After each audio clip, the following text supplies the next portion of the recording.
Assalamualaikum warahmatullahi wabarakatuh. Perkenalkan, kami dari kelompok 5 akan mempresentasikan hasil analisis dari materi terkait pengeluaran penduduk serta ketersediaan dan konsumsi makanan. Video ini kami buat untuk memenuhi salah satu tugas mata kuliah Ekonomi Pembangunan yang diampu oleh Profesor Dr. Haji Bambang Heru Purwanto MS serta Bapak Dr. Saiful Al-Mujab MPD. Sebelum ke bagian pemaparan materi, izinkan saya memperkenalkan diri serta rekan-rekan saya. Yang pertama ada Teh Yuni Cahyani dengan NPM 215020001. Selanjutnya ada Kang Ferdiansyah Nurarfianto dengan NPM 2150202. Yang selanjutnya ada saya sendiri, Wiwin Lutfia dengan NPM 2150204. Dan yang terakhir ada rekan saya, Tesiva Nazla Juliana dengan NPM 2150217. Oke, selanjutnya kita masuk ke pembahasan materi. Yang pertama akan dijelaskan langsung oleh saya sendiri. Di sini ada rata-rata pengeluaran per kapita sebulan konsumsi penduduk Indonesia. Nah, menurut data yang telah kami temukan, pengeluaran agregat konsumsi atau pengeluaran keseluruhan konsumsi rumah tangga menyumbang sebesar 54,42% bagi perekonomian Indonesia pada tahun 2021. Angka ini dilihat dari PDB menurut pengeluaran yang pastinya telah berdasarkan survei atau data yang tepat. Di sini di gambar ini kita bisa lihat bahwa dari tahun 2017 sampai 2021 tidak ada angka yang menunjukkan penurunan. Semua angkanya mengalami kenaikan. Dan kenaikan yang signifikan bisa kita ukur dari 2017 ke 2021 sebesar 22%. Yang awalnya 2017 sebesar 1,03 jutaan dan naik menjadi 1,26 juta di tahun 2021. Dari hal ini kita bisa simpulkan bahwa walaupun keadaan ekonomi di Indonesia tahun 2020 sampai 2021 itu sedang masa pandemi dan ekonomi sedang turun, tapi tetap pengeluaran atau kebutuhan akan konsumsi baik makanan maupun non-makanan itu tetap dibutuhkan. Oke. Selanjutnya kita akan bahas terkait perbandingan pengeluaran konsumsi makanan dan non-makanan. Di sini kita bisa lihat di gambarnya ya, kita akan bahas rata-rata pengeluaran per kapita sebulan yang tadi, yang di tahun 2021, di mana pengeluarannya itu sekitar Rp1.264.590, yang di mana angka 1,26 ini tuh berasal dari gabungan konsumsi makanan dan non-makanan. Nah, konsumsi makanan ini besarnya sebesar 49,25% atau sebesar Rp622.845. Nah, cenderung daripada pengeluaran konsumsi makanan ini berasal dari penduduk dengan taraf hidup menengah ke bawah, yang dimana makanan adalah kebutuhan pokok yang harus dipenuhi. Nah, sementara sisanya sebesar 50,75% itu berasal dari penduduk dengan taraf hidup tinggi yang kemungkinan menghabiskan pendapatannya lebih banyak kepada kebutuhan non-primer atau seperti pakaian, belanja, dan hal-hal lainnya. Nah, sebesar Rp641.744. Nah, karena angkanya lebih besar di bagian non-makanan, apakah hal ini bisa membuktikan bahwa penduduk Indonesia kebanyakan taraf hidupnya tinggi? Kita akan bahas selanjutnya di slide setelah ini. Oke, kita lihat di sini ada perbandingan pengeluaran orang untuk konsumsi makanan dan non-makanan. Nah, di gambar yang paling atas itu tercatat bahwa satu orang dengan golongan pengeluaran per kapita 1 juta sampai 1,5 juta bisa dihabiskan seluruhnya untuk pengeluaran non-makanan, seperti untuk membeli pakaian, alas kaki, tutup kepala, dan barang-barang lainnya. Nah, hal ini kenapa bisa kejadian? Karena ditunjang adanya kemudahan mengakses pembelian barang melalui situs internet tanpa kesulitan untuk melakukan kegiatan berbelanja di luar rumah. Hal ini didukung oleh kondisi negara juga yang pada saat itu masih atau sedang mengalami pandemi, di mana orang-orang tidak akan berpikir panjang untuk berbelanja online dan menghabiskan waktu ataupun pengeluarannya untuk konsumsi non-makanan. Uh, Oke, saya akan jelaskan lagi di slide selanjutnya. Nah, ini perbandingannya bisa kita lihat. Saya beri tanda di bagian yang dilingkari dan di bagian yang diberi tanda kotak. Kita mulai dari yang lingkar sebelah kiri, itu ada angka 1 dikali 1 juta sama dengan 1 juta. Angka 1 di situ tuh berarti 1 orang dikali pengeluarannya yang paling minim, yaitu 1 juta. Berarti 1 orang itu bisa menghasilkan 1 juta untuk pengeluaran non-makanan. Nah, perbandingannya dibandingkan nih dengan 4 orang yang 1 orangnya mengeluarkan 300.000 untuk konsumsi non-makanan. Jadi sekitar 1,2 juta. Jika kita lihat angkanya, otomatis kita tahu bahwa yang 4 orang itu lebih besar pengeluaran uangnya. Nah, tapi jika kita balikin lagi nih, sama seperti yang diberi tanda bulat dan kotak di bagian kanan, itu perbandingannya jadi berbeda. Contoh, kan kita asumsikan bahwa satu orang yang pengeluarannya sejuta itu adalah orang yang kaya raya dan yang kotak itu orang yang berada di tingkat ekonomi rendah. Misalkan ada 20 orang yang taraf hidupnya tinggi, itu mengeluarkan 1 juta untuk konsumsi non-makanan saja. Alhasil di bulan itu 20 orang itu mengeluarkan 20 juta rupiah.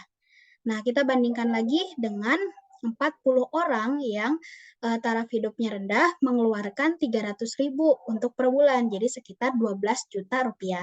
Perbandingannya kini terlihat bahwa walaupun orang-orang kaya raya itu jumlahnya sedikit, tapi karena pengeluarannya besar, maka bisa membuat pengeluaran konsumsi non-makanan itu tinggi. Nah, berbanding terbalik juga, walaupun banyak orang yang taraf hidupnya rendah, karena pengeluaran konsumsi non makanannya sedikit, alhasil pengeluarannya hanya sedikit juga.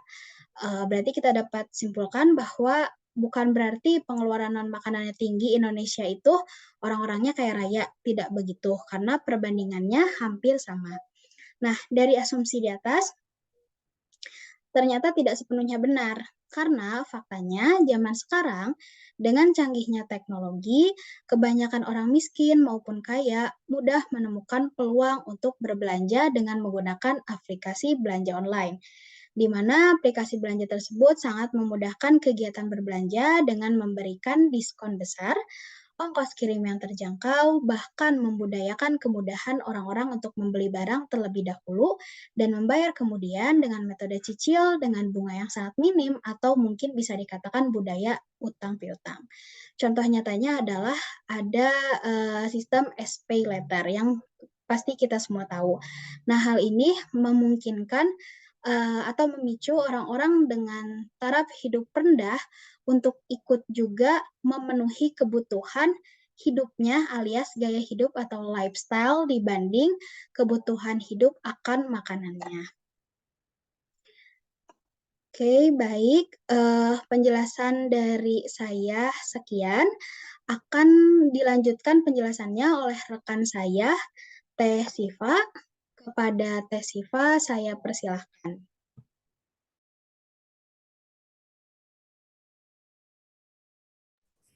Baik, terima kasih. Di sini saya akan melanjutkan memaparkan materi yaitu tentang progres pengeluaran konsumsi makanan. Berdasarkan gambar di samping, kita bisa lihat bahwa jenis makanan yang paling banyak dikonsumsi di tahun 2021 ialah jenis umbi-umbian sebesar 23,27% dan sayur-sayuran sebesar 18,66%. Angka persentase yang tinggi ini disebabkan oleh gaya hidup sehat yang mulai diterapkan oleh banyak kalangan masyarakat di masa pandemi COVID di tahun 2021. Gaya hidup sehat yang serba dibuat sendiri ini bahkan menjadi hal yang seru dan bahkan viral untuk dilakukan. Lewat kemajuan zaman, viralnya aplikasi, influencer menjamur mendadak menjadi orang-orang yang menyebarkan tips memasak, membuat orang awam awam pun ikut berbagai tutorial untuk membuat makanan sendiri. Hal inilah yang menjadi pemicu dua jenis makanan banyak dikonsumsi di tahun 2021.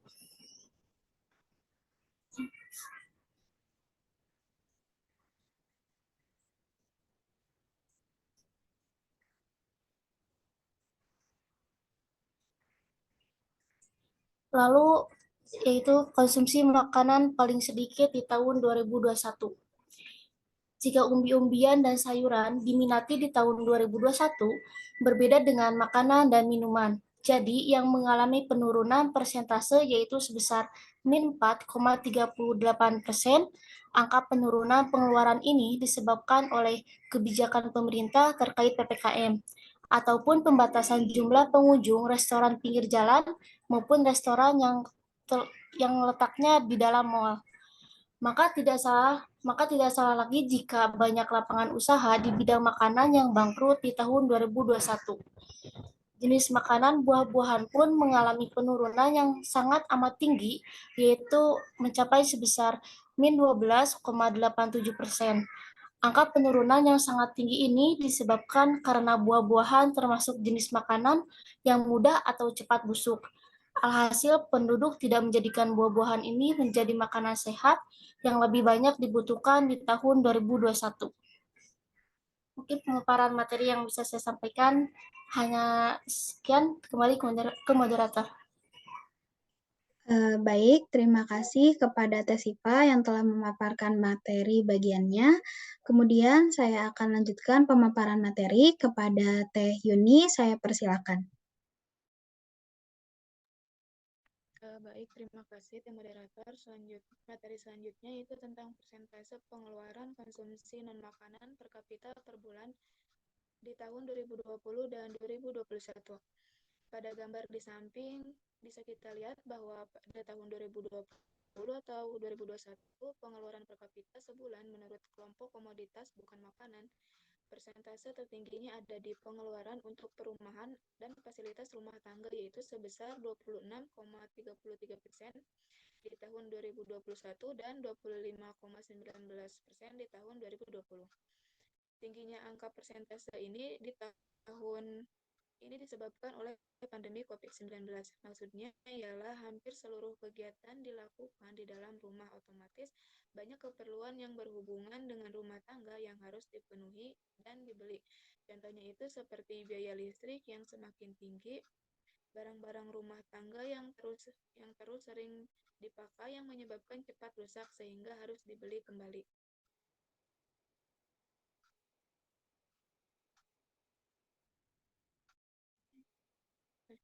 Sedangkan masih dilihat dari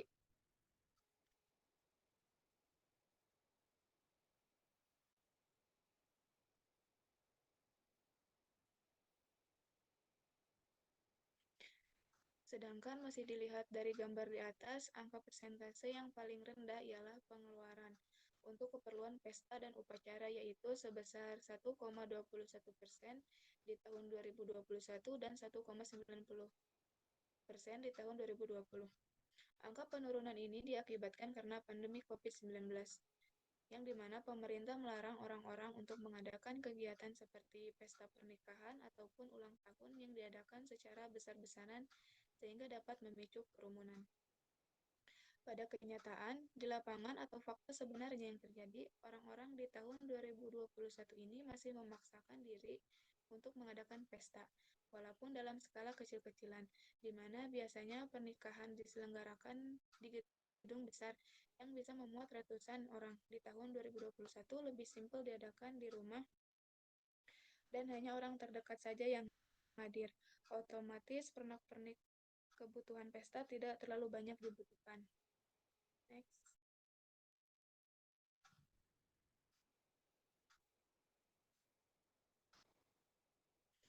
Selanjutnya, tingkat ketahanan pangan Indonesia. Tingkat ketahanan pangan bisa dilihat di persentase pangan pengeluaran pangsa pengeluaran pangan. Cara menghitungnya ialah dengan membagi pengeluaran untuk belanja pangan dengan total pengeluaran keseluruhan dikali 100%.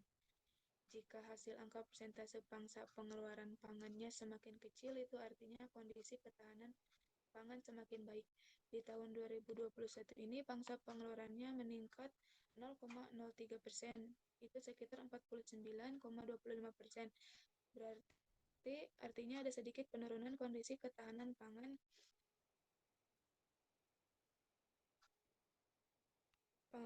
di Indonesia. Mungkin sekian penjelasan dari saya kembalikan ke Ibu Moderator. Baik, terima kasih kepada Teh Yuni yang telah memaparkan materinya. Saya lanjutkan pemaparan materi yang akan dilanjutkan oleh rekan saya, Kang Ferdi. Kepada Kang Ferdi, saya persilakan. Baik, izin masuk ya. Saya di sini akan membacakan materi selanjutnya.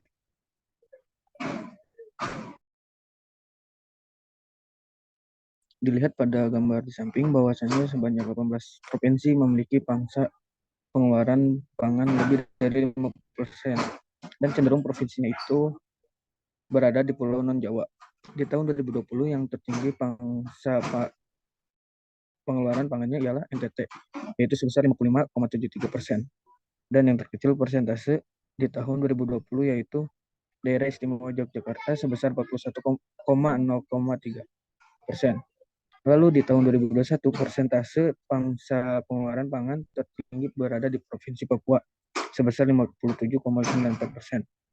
Sedangkan persentase pangsa pengeluaran pangan terendah 2021 ialah Provinsi DKI Jakarta sebesar 39,54%. Dapat kita simpulkan bahwa yang angka pangsa pengeluaran pangannya tinggi itu selalu berada di daerah non-Jawa. Berarti orang-orang di sana lebih banyak mengkonsumsi makanan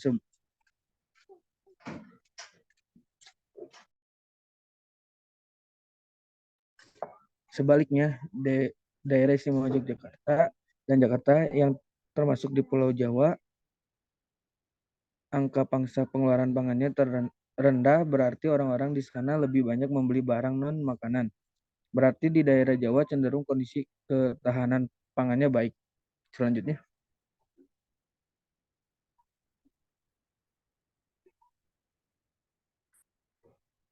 Rata-rata pengeluaran makanan dan non-makanan di wilayah DKI Jakarta tahun 2020-2021.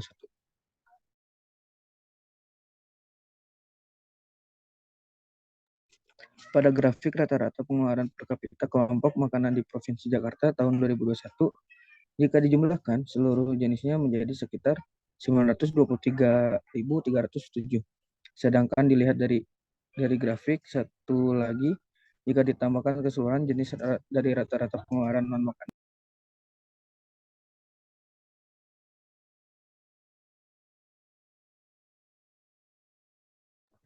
di Jakarta menjadi sebesar 1.412.497.000. Jelas terlihat bahwasannya pengeluaran non-makanan lebih tinggi dari pengeluaran makanan karena orang-orang di sana lebih mementingkan gaya hidup dibanding kebutuhan pangan. Kedua angka ini jika dimasukkan ke dalam rumus, pangsa pengeluaran pangan akan menghasilkan persentase di bawah 50%. Itu artinya tingkat ketahanan pangannya baik. Selanjutnya.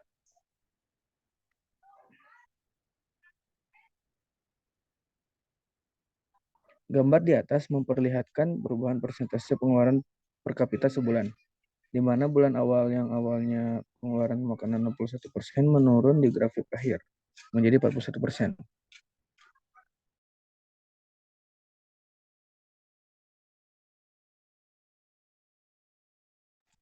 Telah dibuktikan di slide sebelumnya bahwa pengeluaran makanan penduduk DKI Jakarta ternyata jauh lebih sedikit dibandingkan pengeluaran non-makanannya. Dan hal tersebut memicu angka persentase pangsa pangannya itu rendah. Itu berarti tingkat ketahanannya baik.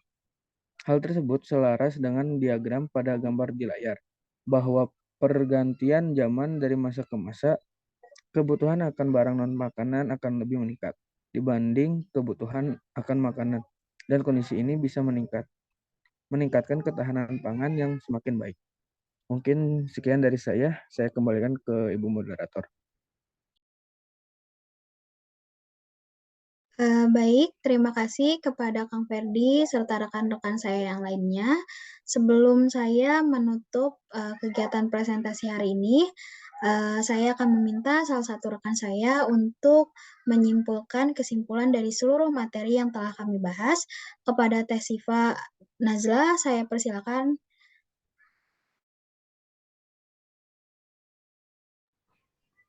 Baik, di sini saya akan menyampaikan kesimpulan materi mengenai kelompok kami, ialah jika pengeluaran penduduk dapat dihitung persentasenya, di mana pengeluaran ini disusun atas dua komponen besar, yaitu komponen pengeluaran konsumsi makanan dan non-makanan.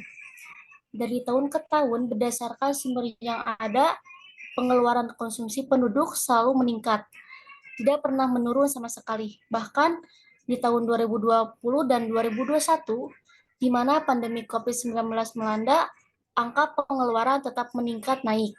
Hal itu membuktikan bahwa seberapa buruk atau gentingnya keadaan ekonomi, sosial, maupun kesehatan, penduduk tetap harus melakukan kegiatan konsumsi untuk memenuhi kebutuhan hidupnya. Dalam hal ini pula ada yang dinamakan tingkat pangsa pengeluaran pangan, di mana angka persentase tingkatnya dijadikan acuan untuk melihat apakah tingkat ketahanan pangan suatu negara baik atau tidak, di mana jika angka persentasenya semakin sedikit, berarti tingkat ketahanan pangannya semakin baik. Mengapa demikian? Karena itu artinya kebanyakan penduduk lebih banyak membelanjakan uangnya untuk konsumsi non-makanan. Alhasil, konsumsi itu tidak banyak kemungkinan kerugiannya. Berdasarkan data yang ada pula, dapat disimpulkan bahwa hampir semua wilayah non-pulau Jawa adalah wilayah dengan pangan pengeluaran konsumsi yang angkanya tinggi. Dan wilayah Pulau Jawa cenderung memiliki angka persentase pengeluaran pangan yang kecil. Itu berarti orang-orang di luar Pulau Jawa cenderung berfokus untuk memenuhi kebutuhan makanan dibanding dengan kebutuhan akan gaya hidup. Mungkin sekian kesimpulan yang bisa saya sampaikan mengenai materi tentang pengeluaran penduduk serta ketersediaan dan konsumsi makanan. Kembali ke moderator. Baik, terima kasih kepada Teh Siva yang telah menyampaikan kesimpulan atas materi yang kita sampaikan. Kita telah sampai di ujung kegiatan presentasi kita hari ini. Saya ucapkan terima kasih kepada rekan-rekan saya yang telah ikut dalam pembuatan video ini. Mohon maaf apabila ada salah-salah kata, baik dari saya sebagai moderator ataupun dari rekan-rekan saya semuanya. Wassalamualaikum warahmatullahi wabarakatuh.